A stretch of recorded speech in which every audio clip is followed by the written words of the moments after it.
चोर रहता था। उसने पूरे शहर में आतंक मचाकर रखा हुआ था।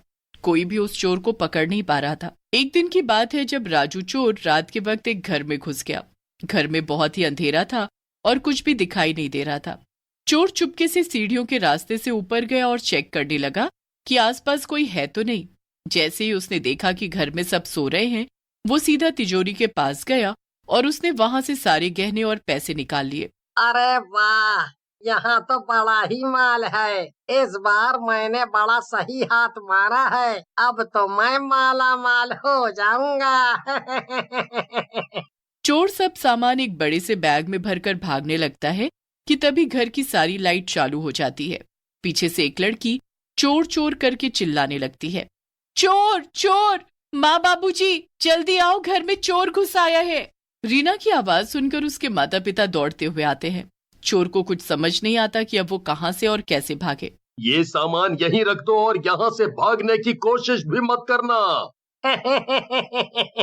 आज तक मुझे कोई नहीं पकड़ पाया, तो तुम क्या चीज हो? तुम्हें पता नहीं कि मैं कौन हूँ, इसीलिए अच्छा होगा कि वही करो जो मैं बोल रहा हूँ। अच्छा, ऐसा है क्या? इतना कहते ही चोर अपनी जेब से चाकू निकालकर रीना के गले पर रख देता है। बाबूजी, माँ, मुझे बचाओ, प्लीज मुझे बचाओ। अब चुपचाप दोनों मेरे रास्ते से हट जाओ, वरना अच्छा नहीं होगा। हाँ, तुम मेरी बेटी को छोड़ दो, समझे? अपनी बेटी चाहिए या पैसा, सोच लो। तू चिंता मत कर बेटी, मैं तुझे कुछ भी नहीं होने दूंगा। छोड़ दे हमारी बेटी को, उसकी कल शादी है, ऐसा मत करो। अरे वाह, तभी मैं कहूँ कि घर में इतना सोना और पैसा। अब समझ आया। चलो, मेरे लिए तो अच्छा हुआ। तुम ले जाओ सब कुछ, पर मेरी बेटी को छोड़ दो। रीना के माँ बाबूजी एक तरफ हो जाते हैं और चोर को जाने का रास्ता दे देते हैं। चोर चारों तरफ ध्यान देता हुआ वहां से जाने लगता है और जैसे ही वो घर के मेन डोर को पार करने लगता है कि तभी रीना के बाबूजी उस चोर को पकड़ लेते हैं। आज तू बच नहीं पाएगा, तूने जाने कितनों के घर लूटे हैं, अब ये तेरी आखिरी चोरी होगी। तेरी इतनी हिम्मत, तू मुझे पकड़ेगा? तुझे तो मैं अभी बताता हूँ। दोनों के बीच हाथापाई हो जाती है। रीना और उसकी माँ दूर खड़ी बस चिल्लाती रहती हैं। चोर के हाथों में चाकू होता है और रीना के बाबूजी के हाथों में खुद को बचाने के लिए कुछ भी नहीं होता। चोर बार बार चाकू से उन पर हमला कर रहा होता है और आखिर में चाकू रीना के बाबूजी के पेट में घुस जाता है। बाबूजी! रीना और उसकी माँ जल्दी से भागती हैं। रीना के बाबूजी खून से लथपथ नीचे पड़े आखिरी सांस ले रहे होते हैं। आपको कुछ नहीं होगा, रीना, जल्दी एम्बुलेंस को बुलाओ। नहीं, अब मैं नहीं बचूंगा। तुम रीना की शादी अच्छे से करना। नहीं बाबूजी। इतना कहते ही उसके बाबूजी मर जाते हैं। चोर वहां से भाग जाता है और एक पल में घर में मातम छा जाता है। अगले दिन रीना की शादी होती है, पर जब ससुराल वालों को तय की गई रकम और गहने नहीं मिलते तो वो शादी तोड़कर चले जाते हैं। रीना और उसकी माँ अकेले बैठे खूब रोते हैं। अब क्यों चले गए बाबूजी? देखो उस चोर की वजह से क्या हो गया। उसने हमारी जिंदगी बर्बाद कर दी, हमारे घर की सारी खुशियां छीन ली। रीना के बाबूजी कोई मामूली आदमी नहीं बल्कि एक जेलर होते हैं और इस बात का उस चोर को अंदाजा भी नहीं होता। मरने के बाद वो भूत यानी भूतिया जेलर बन जाते हैं और उस चोर को ढूंढने लगते हैं। मैं उस चोर को नहीं छोड़ूंगा। पहले मुझे मारा, फिर मेरी बेटी की शादी टूटी और जाने कितने लोगों के साथ उसने बुरा किया। अब वो पछताएगा, बहुत पछताएगा। भूतिया जेलर उस चोर की तलाश में हर रात यहाँ से वहां भटकता रहता है। आखिर में उसे एक रात वो चोर दिख जाता है। हाँ, आखिर मिल ही गया मुझे आज ये चोर। अब मैं इसे नहीं छोड़ूंगा। अब तो तेरी जिंदगी के उल्टे दिन आ गए। भूतिया जेलर उस चोर के पास जाता है और उसकी गर्दन पकड़ लेता है। चोर मुड़कर देखता है तो उसे कोई दिखाई नहीं देता और वो हवा में लटका होता है। कौन कौन है यहाँ? अरे कोई बचाओ, मुझे बचाओ! चोर के चिल्लाने की वजह से सब लोग बाहर आ जाते हैं, पर वो उसे बचाने की जगह उसे पकड़ लेते हैं। अरे, ये तो वही चोर है जिसने लोगों के घर बर्बाद कर डाले और आज तक किसी के हाथ नहीं आया। इसने तो अभी एक जेलर को भी मार डाला। हाँ, हिम्मत तो देखो कि जेलर के घर घुसकर चोरी कर रहा था और उसे ही मार डालो। जेलर?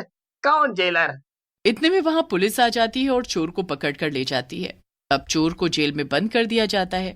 चोर पूरी रात सोने की कोशिश करता है पर ठीक से सो ही नहीं पाता। उसे बहुत ठंड लग रही होती है और जब जब वो कंबल ओढ़ता है तभी भूतिया जेलर उसका कंबल खींच देता है। बार बार उसके साथ यही होता रहता है और ऐसा करते करते ही सुबह हो जाती है। सुबह सबको एक साथ उठकर नहाने जाना पड़ता है। सारे कैदी लाइन लगाकर अपनी बारी का इंतजार करते हैं। जैसे तैसे राजू चोर का नंबर आता है। वो अंदर जाकर अपने साबुन लगाता ही है कि बस भूतिया जेलर आकर पानी बंद कर देता है। चोर अपनी आंख ही नहीं खोल पा रहा होता और पीछे खड़ा जेलर भूत बड़ा खुश हो रहा होता है। चोर बड़ी मुश्किल से वहां से जैसे तैसे बाहर आता है और उसके बाद तो उसके साथ बहुत ही बुरा होता है। वो खाना लेने की लाइन में खड़ा होता है। काफी देर बाद उसे खाना मिलता है। चोर अपना खाना लेकर एक जगह जाकर बैठने लगता है और जैसे ही वो पहला निवाला अपने मुंह में डालता है उसके पीछे बैठा भूत उसके सर पर एक जोरदार हाथ मारता है कि प्लेट के साथ साथ चोर भी जमीन पर जा गिरता है। किसने मारा मुझे? किसने मारा? कौन कौन था यहाँ? बाकी कैदी राजू चोर की इस हरकत पर बड़े हैरान होते हैं और उसका मजाक भी बनाते हैं। फिर जब वो दोबारा खाना लेने जाता है तो उसे दोबारा खाना भी नहीं मिलता। उस दिन चोर का बड़ा ही बुरा दिन जाता है और भूतिया जेलर उसकी इस हालत पर बड़ा खुश होता है। रात को फिर जब सब सो रहे होते हैं अंधेरे में राजू चोर को किसी के डंडे मारने की आवाज आ रही होती है। वो उठकर देखता है तो एक आदमी सलाखों पर अपना डंडा मार रहा होता है। कौन है? कौन है यहाँ? जेलर हूँ मैं यहाँ का। जेलर? हाँ, और तुम क्या सोच रहे हो? तुमको यहाँ मजे की जिंदगी मिलने वाली है? चलो अभी के अभी खड़े हो, लग जाओ काम पर। पर बाकी सब तो सो रहे हैं। मुझसे जुबान लड़ाई तो जिंदगी भर यहाँ से निकल नहीं पाएगा। भूतिया जेलर एकदम चोर के सामने आ जाता है। चोर उसे देखकर चिल्लाने लगता है। वहां सो रहे बाकी कैदी चुपके से कंबल में से भूत को देखते रहते हैं पर कोई चूं भी नहीं करता। उनके सामने भूतिया जेलर राजू चोर को घसीटते हुए बाहर ग्राउंड में ले जाकर खड़ा कर देता है और उसे सुबह तक ग्राउंड के चक्कर काटने को बोलता है। चोर कुछ नहीं कर पाता। आसपास कोई उसे बचाने वाला भी नहीं होता। वो भूतिया जेलर के डर से ग्राउंड के चक्कर काटने लगता है पर कुछ ही देर में उसकी सांस फूलने लगती है। मुझे मुझे जाने दो, मैंने तुम्हारा क्या बिगाड़ा है? बहुत जल्दी पता लग जाएगा।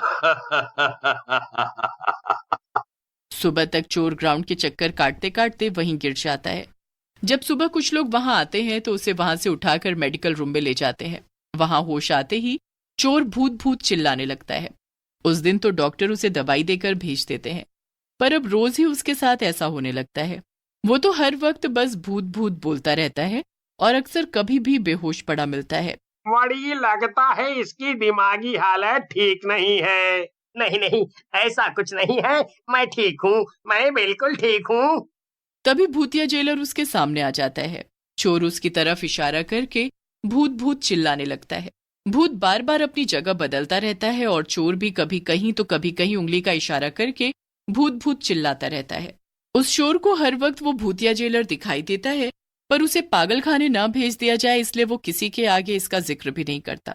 एक दिन चोर हार कर भूतिया जेलर के पैरों में पड़ जाता है। मुझे बस इतना बता दो कि मेरा कसूर क्या है? क्यों मुझे ही हर वक्त दिखते हो, परेशान करते हो? मैंने ऐसा क्या किया है? चल, आज तुझे मैं याद दिला ही देता हूँ कि तेरा कसूर क्या है। तू वो इंसान है जिसकी वजह से मैंने अपनी जान गंवाई, जिसकी वजह से मेरी बेटी की शादी ना हो सकी। मैं वही हूँ जिसके पेट में तूने चाकू मारा था। क्या? तुम वही हो? क्या तुम जेलर थे? मुझसे गलती हो गई। मैंने बहुत लोगों का बुरा किया और भगवान मुझे उसी की सजा दे रहा है। भूतिया